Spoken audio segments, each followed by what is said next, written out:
evening campers. Just a little update for me, sort of playing around on Benny. And since putting the door lock that I got at the show the other day, I thought the door gap here was okay this way. But with the door lock on, it's catching on here, so it's obviously not good enough. It needs to be a little bit further here. If you can remember, the gap here looked okay, but it was fouling on the inner wing here.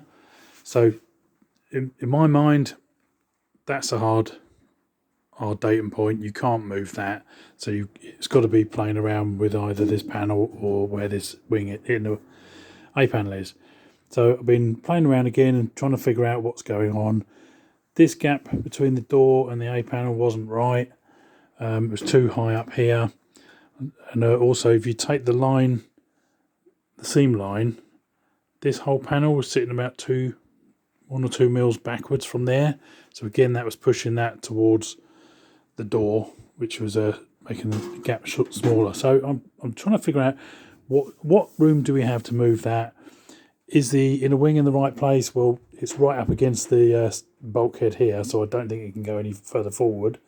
So I think that is in the right place, but maybe we have some room to move this part of the hinge panel. So again, I was looking at this A panel, and it's supposedly just been crimped on, but when I've been playing around trying to get the damn thing off, I actually found that it's been spot welded on in 3 places, which was done very neatly. But I'm just thinking, how can you spot weld the A panel on when you don't know what the position of the wings and all the other bits are? That seems odd. I think it must have been part of this inner wing when it came. Now, that inner wing's heritage, so I'm assuming they would have known what they were doing. But then you look at this closing panel here, it's about 8 to 10 mil off where it's supposed to be, so the water's going to go in there.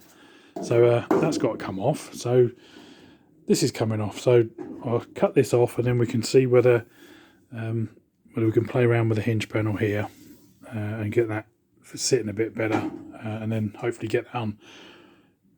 Inner wing's got to be the first wing in. Once that's in and fixed in position, then we can work on getting the scuttle in position as well. That and those 2 in is a big move forward. So that's what we're playing around with. So quick update from the garage. So ta-ta for now.